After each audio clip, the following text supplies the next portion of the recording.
ನಮಸ್ತೆ ಸ್ನೇಹಿತರೆ. ಮುಂದಿನ ಜನ್ಮ ಅಂತ ಇದ್ದರೆ ನಾನು ಮರವಾಗಿ ಹುಟ್ಟುತ್ತೇನೆ ಎಂದು ಹೇಳಿದ ಸಾಲು ಮರದ ತಿಮ್ಮಕ್ಕನ ಬಗ್ಗೆ ಇಂದು ನಾವು ತಿಳಿದುಕೊಳ್ಳೋಣ. ಸಾಲು ಮರದ ತಿಮ್ಮಕ್ಕ ಹುಟ್ಟಿದ್ದು ತುಮಕೂರು ಜಿಲ್ಲೆಯ ಗುಬ್ಬಿ ತಾಲೂಕಿನ ಒಂದು ಸಣ್ಣ ಹಳ್ಳಿಯಲ್ಲಿ.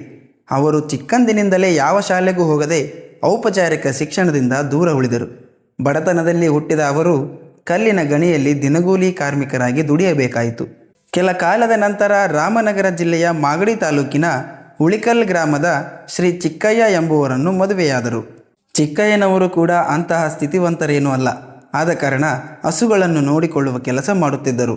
ಈ ದಂಪತಿಗಳಿಗೆ ಮಕ್ಕಳಿಲ್ಲದ ಕಾರಣ ಉಮೇಶ್ ಎಂಬ ಮಗುವನ್ನು ದತ್ತು ತೆಗೆದುಕೊಂಡರು.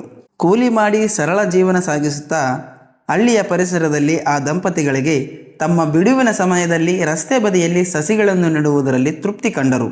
ಅವರ ಹಳ್ಳಿಗೆ 5 ಕಿಲೋಮೀಟರ್ನಷ್ಟು ಹತ್ತಿರವಿರುವ ರಾಜ್ಯ ಹೆದ್ದಾರಿಯಾದ SH94 ಉಳಿಕಲ್ಲಿಂದ ಕದೂರಿನವರೆಗೂ ಆಲದ ಸಸಿಗಳನ್ನು ನೆಡುವ ಕೆಲಸವನ್ನು ಕೈಗೊಂಡರು.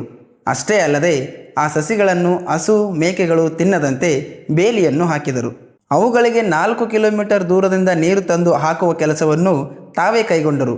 ಹೀಗೆ ವರ್ಷಕ್ಕೆ 10 ರಿಂದ 15 ಸಸಿಗಳನ್ನು ನೆಡುತ್ತಾ 50-60 ವರ್ಷಗಳಿಂದಲೂ ಸತತವಾಗಿ ಶ್ರಮಿಸಿ ಒಟ್ಟು 384 ಆಲದ ಮರವನ್ನು ನೆಟ್ಟು ಅವುಗಳನ್ನು ತಮ್ಮ ಮಕ್ಕಳಂತೆ ನೋಡಿಕೊಂಡು ಪ್ರೀತಿಯಿಂದ ಬೆಳೆಸಿದ್ದಾರೆ.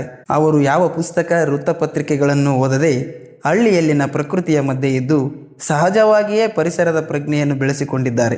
ನೀರು, ಮಣ್ಣಿನ ಸಂರಕ್ಷಣೆ, ವಾತಾವರಣದ ಮಲಿನತೆಯನ್ನು ಹೋಗಲಾಡಿಸುವ ನಿಟ್ಟಿನಲ್ಲಿ ಶ್ರಮಿಸಿ ದುಡಿದು ಪರಿಸರದ ವಿಜ್ಞಾನಿಯೇ ಆಗಿದ್ದಾರೆ. ಅದೇ ಹಸಿರು ಆಲದ ಮರಗಳು ದಾರಿಯಲ್ಲಿ ನಡೆದು ಹೋಗುವವರೆಗೆ, ಪಶು ಪಕ್ಷಿಗಳಿಗೆ ನೆರಳಿನ ತಾಣವಾಗಿದೆ. ಸರ್ಕಾರವು ನೀಡುತ್ತಿರುವ 500 ರೂಪಾಯಿ ಪಿಂಚಣಿಯಿಂದಲೇ ಅವರು ಜೀವನ ಸಾಗಿಸಬೇಕಿತ್ತು. ಇವರನ್ನು ಆಲದ ಮರದ ತಿಮ್ಮಕ್ಕ ಎಂದು ಕೂಡ ಕರೆಯುತ್ತಾರೆ. ಮಾಗಡಿಯ ಹತ್ತಿರ ರಸ್ತೆ ಬದಿಯಲ್ಲಿ ವಿವಿಧ ರೀತಿಯ ಗಿಡಗಳಿರುವ ಒಂದು ತೋಪನ್ನು ಸಹ ಅವರೇ ನೀರು ಹಾಕಿ ಬೆಳೆಸಿ ಅಭಿವೃದ್ಧಿಪಡಿಸಿದ್ದಾರೆ.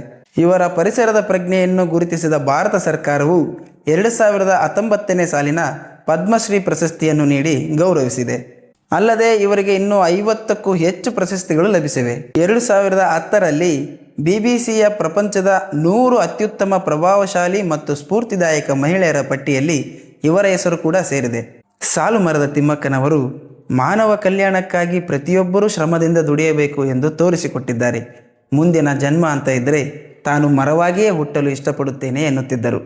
ಈ ಪರಿಸರದ ವಿಜ್ಞಾನಿಗೆ ನಿಮ್ಮದೊಂದು ಮೆಚ್ಚುಗೆ ಇರಲಿ ಸ್ನೇಹಿತರೆ. ಧನ್ಯವಾದಗಳು.